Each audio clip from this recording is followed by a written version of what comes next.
Bom, em primeiro lugar, eu gostaria de agradecer ao Instituto de Estudos Climáticos da UFES pela oportunidade de apresentar aqui um pedaço da minha tese.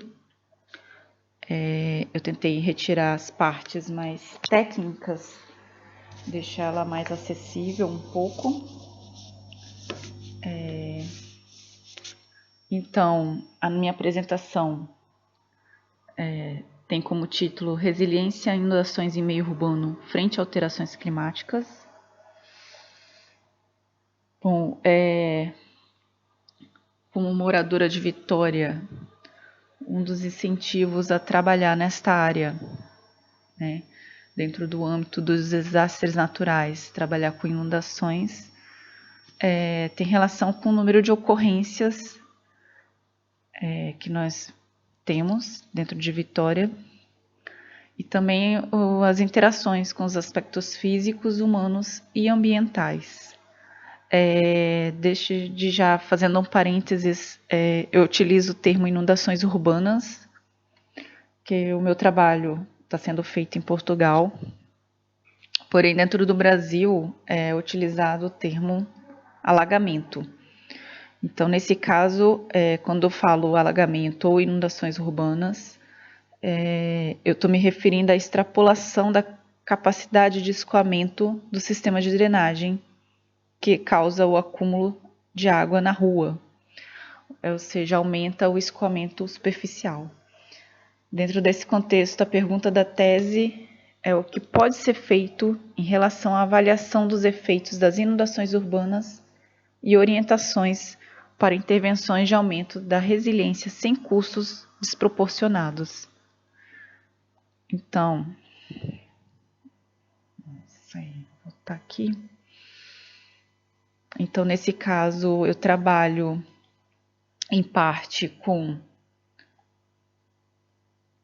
a parte de drenagem mesmo, a parte física, mas o foco da tese é trabalhar com resiliência. Bom, e aí eu utilizei algumas definições. Dentro do campo de gestão urbana, temos as medidas físicas de controle, e nesse caso eu vou entrar mais em detalhe no controle na fonte, do que as obras físicas do sistema de drenagem em si, e as medidas não físicas de controle. Dentro das medidas físicas, né, temos as obras estruturais no sistema de drenagem. Dentro da tese, com as simulações, nós fazemos, né, calculamos e usamos também algumas obras que estão no PDDU, né, que é o Plano Diretor de Drenagem Urbana. Nós usamos o PDDU como base, mas também conferimos se essas obras são suficientes. E no caso são as obras mesmo no sistema em si e construção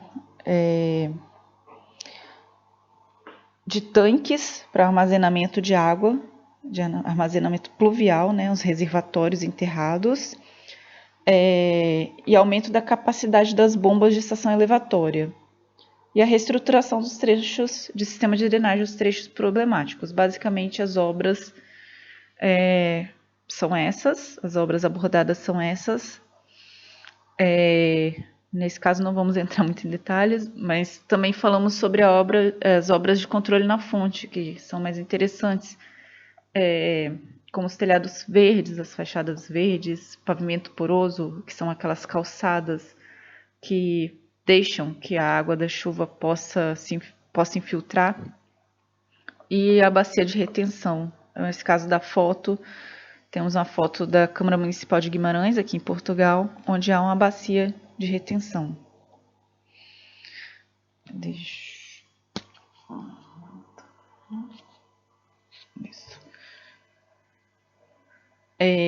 Quanto às medidas não físicas de controle,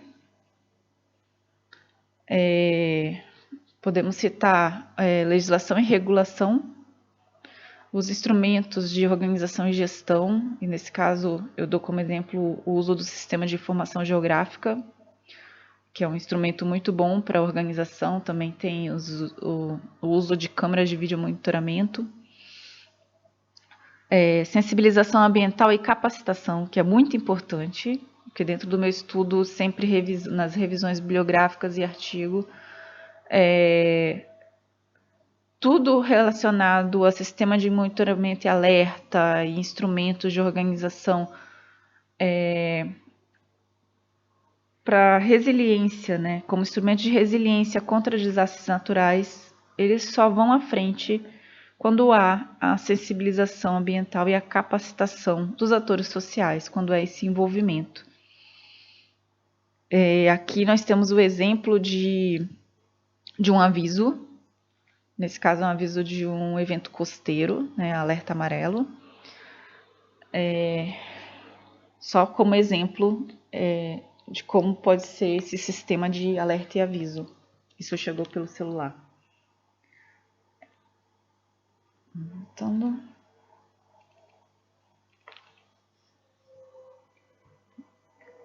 às vezes ele não volta sozinho, tem que... Bom, com relação às alterações climáticas, nós temos aqui uma figura. O termo agora utilizado é alterações climáticas. Muita gente ainda contesta, né, as alterações climáticas e fala de aquecimento global, já não é um termo que a gente usa, porque na verdade tem a questão do aquecimento, mas isso não é geral. Então, tem a questão de aquecimento para algumas localidades, tem a questão de esfriamento em algumas, tem aumento de chuvas intensas, tem aumento de secas em alguns. Então, depende muito da característica local para a gente conseguir saber qual o fenômeno que pode acometer aquela área devido às alterações climáticas.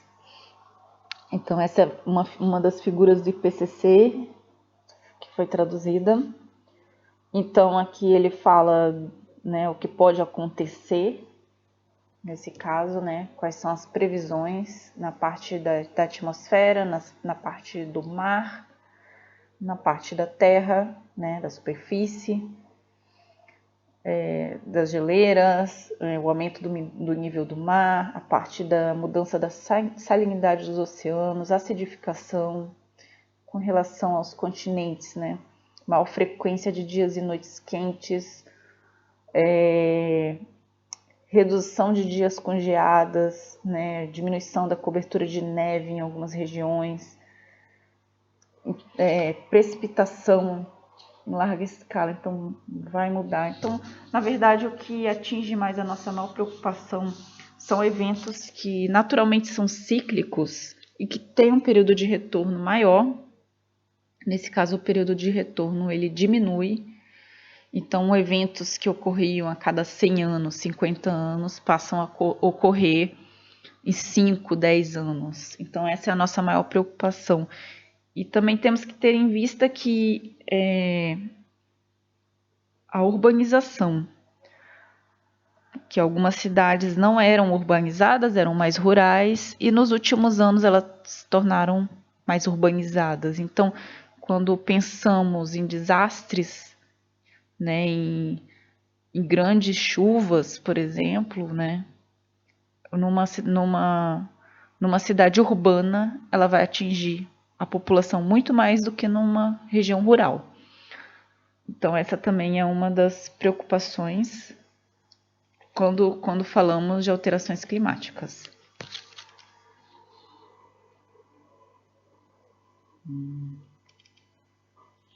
Nas inundações urbanas, né, como eu disse, né, diminuição do período de retorno de eventos críticos, de precipitação e estiagem, e também a nossa preocupação a variação do nível do mar, principalmente nas regiões, com relação às regiões costeiras, né, se for uma cidade urbanizada, é maior ainda a nossa preocupação. Então, no nosso caso de estudo, nós temos essa preocupação e essa variável está incluída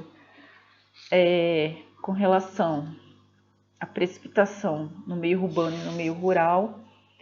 O que prejudica é o aumento do escoamento superficial.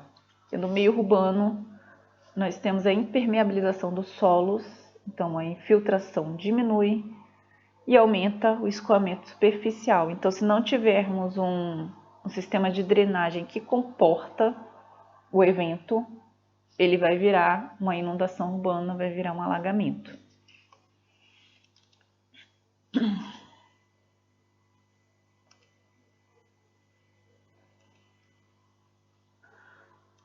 Com relação à resiliência. Eu peguei essa figura que eu acho que resume um pouco a nossa abordagem nessa tese. Então, a resiliência é a capacidade de absorver e recuperar. Então, entra aí também a capacidade de resistência, né, de absorção e de recuperação, para gerar um indicador de resiliência. Então, nós trabalhamos com os casos de cidades, locais que passaram por determinado evento e qual foi, como os atores sociais, como o poder público e o poder privado se portaram frente a esse evento. E daí a resiliência. Como estudar a resiliência? A resiliência, quando estudamos, ela é extremamente teórica. Transformar isso para a prática é mesmo a questão de estudar o pós-evento e de como aquela comunidade se recuperou e de como ela vai se preparar para o próximo evento. Então, creio que a resiliência tem um pouco disso. Com relação ao controle das inundações, nós falamos um pouco sobre a cidade resiliente e o que é necessário para ter essa cidade resiliente.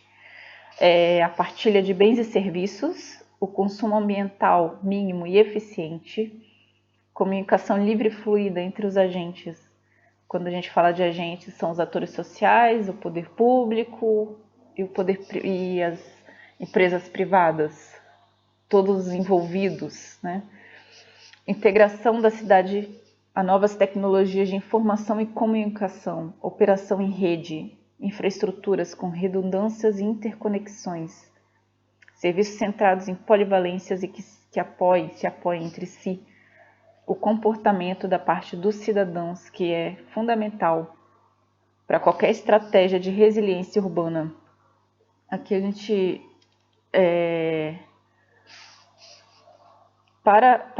para uma cidade resiliente e para que a resiliência dê certo, tem que ter uma gestão transversal. Então não pode ser apenas o poder público ou a iniciativa privada querer fazer algo, ter uma ideia e impor isso aos atores sociais. Tem que haver toda uma estrutura, uma conversação entre todos os agentes e uma ação entre todos os agentes, porque só quem está na ponta que sabe o que é necessário, o que se pode fazer quando ocorre um evento. Então, essa comunicação transversal e essa gestão transversal é muito importante. E como eu disse, dentro da revisão bibliográfica, sempre que há algo nesse sentido da resiliência, ela só vai à frente quando há essa conversa entre todos os agentes participantes.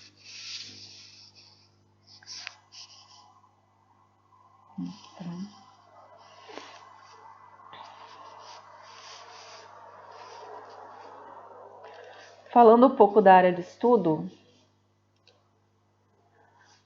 a princípio, a área de estudo seria Vitória. Seria Vitória e, inclusive, haveria um estudo comparativo com a cidade de Lisboa. Porém, nós tivemos alguns problemas esses referentes a dados cadastrais do sistema de drenagem de Vitória, que estavam muito ultrapassados, algumas regiões, o sistema de drenagem é muito antigo e esses dados se perderam ou não existem, então não há esse cadastro do tipo qual o tamanho da manilha, né? Qual o diâmetro, a quantos metros aquela manilha está acomodada.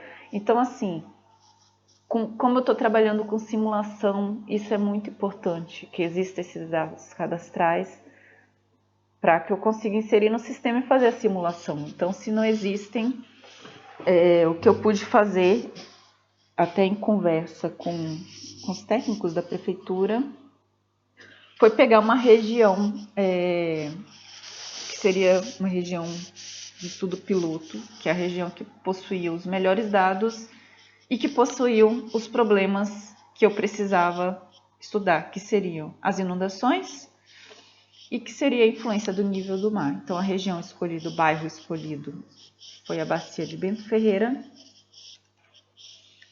né? Pelos problemas de inundação, a influência do nível do mar, por conter área de aterro, também pelas áreas de baixa topografia. Dentro dele também existe uma rede de drenagem defasada e também era o local que existiam os melhores dados da rede de drenagem. Essa rede de drenagem defasada hoje em dia, já não sei como é que está, porque algumas áreas da bacia já estão em obras, né? Já há algum tempo. Então,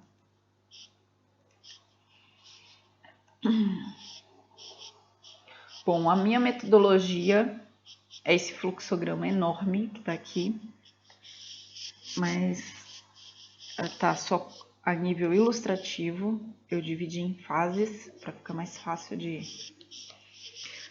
a primeira fase foi a fase de levantamento de dados. Então, foi a recolha de dados físicos, topografia, dados cadastrais do sistema de drenagem, as propriedades e infraestruturas da área da bacia. Também foi feita uma recolha de informações e registros históricos. Então, foi feita entrevista, aplicado inquéritos na área de estudo, e foi feito um levantamento de pesquisas em jornais de inundações na área. E foram identificadas as interdependências dos serviços urbanos, ou seja, dentro da área inundada existem vários serviços.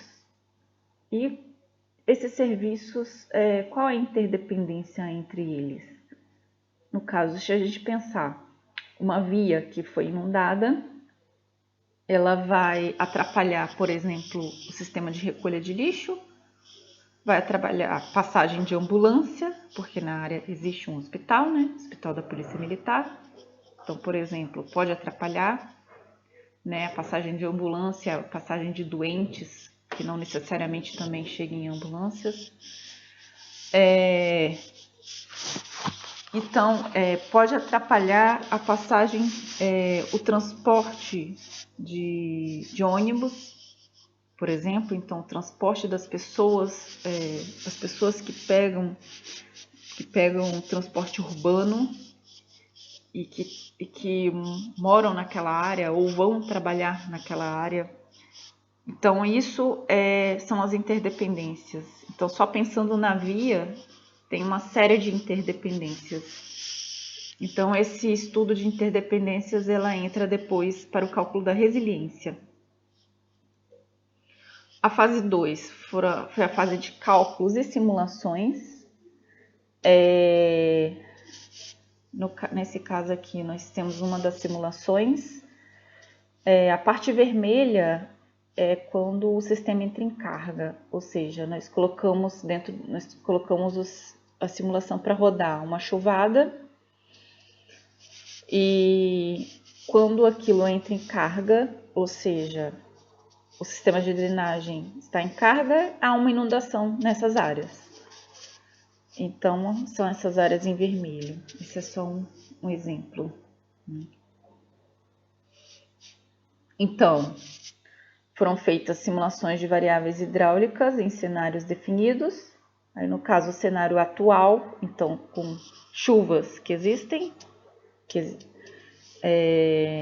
e o cenário futuro, que é o cenário das alterações climáticas.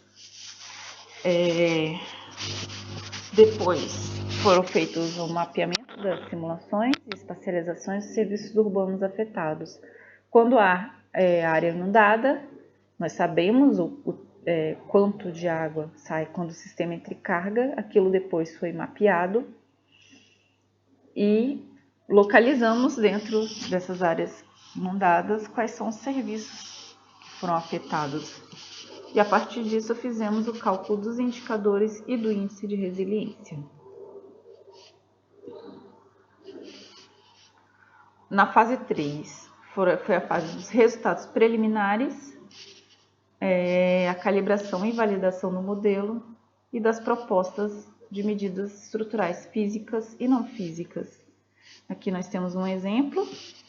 Esse aí está para o período de retorno de 50 anos, sem alterações climáticas, ou seja, 50 anos atual, sem colocar aí outras modificações. Então, quanto mais escuro,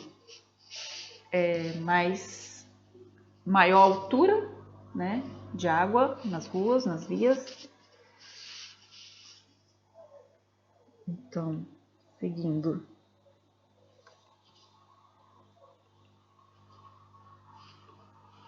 Para os resultados.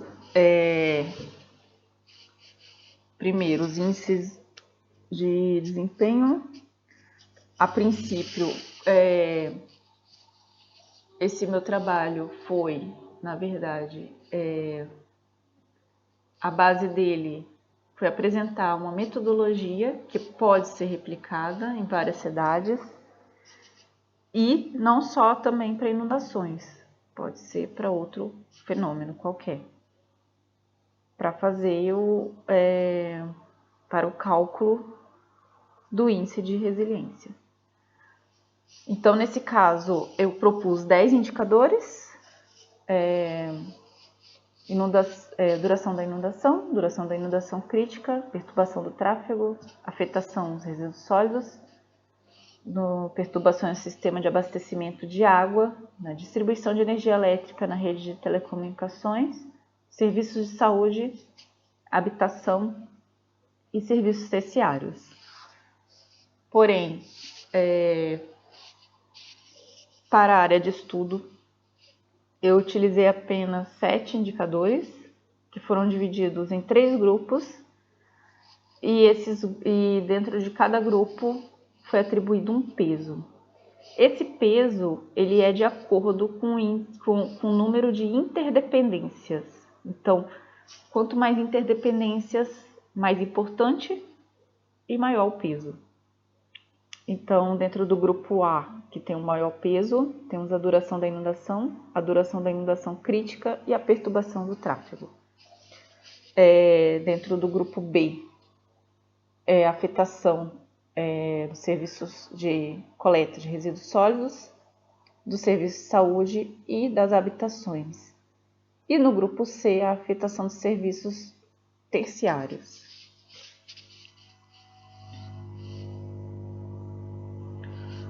Para o cálculo do índice de resiliência urbana face às inundações, foi a aplicação desse cálculo,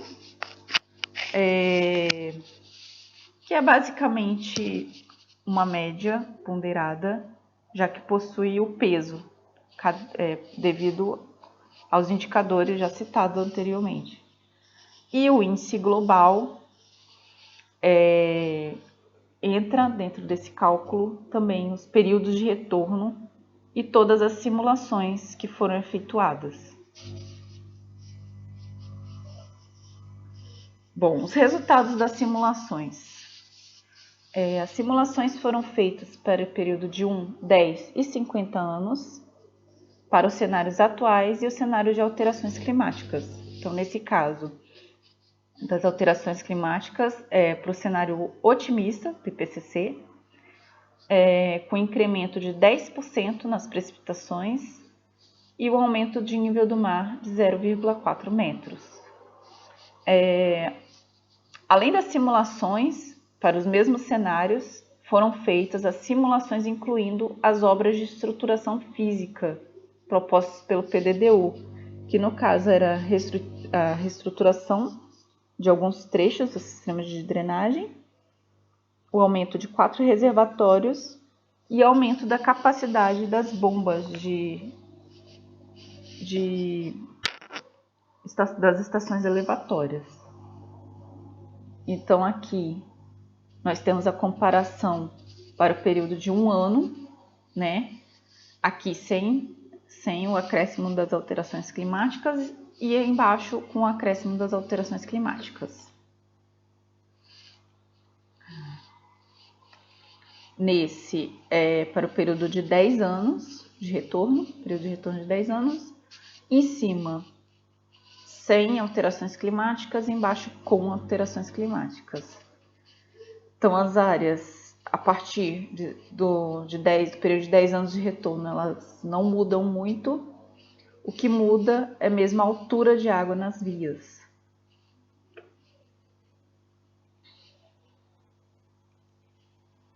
E aqui para o período de 50 anos. Então, sem alterações climáticas e embaixo com alterações climáticas.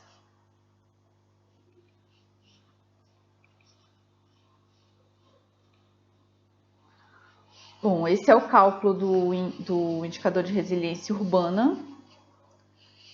No primeiro quadro, quando tem SA é sem alterações climáticas, então é o atual.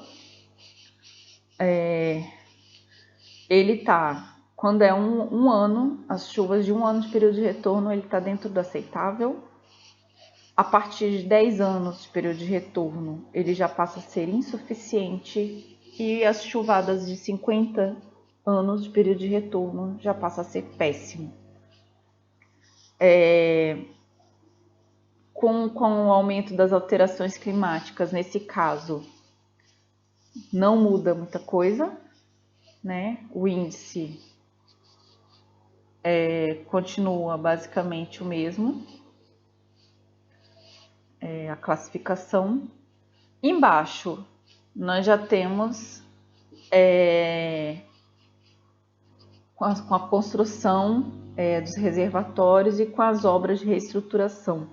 Então, um aceitável passa a ser ótimo, né? O que é, no caso, péssimo, passa a ser insuficiente. Então, já é uma mudança, mas também não é uma mudança que possamos dizer 100%. Opa. Quanto ao cálculo final, o cenário atual e o cenário de alterações climáticas ficam dentro do insuficiente e quando passa a ter intervenções estruturais, ele já passa a ser aceitável. E isso já é o cálculo final, incluindo todos os períodos de retorno.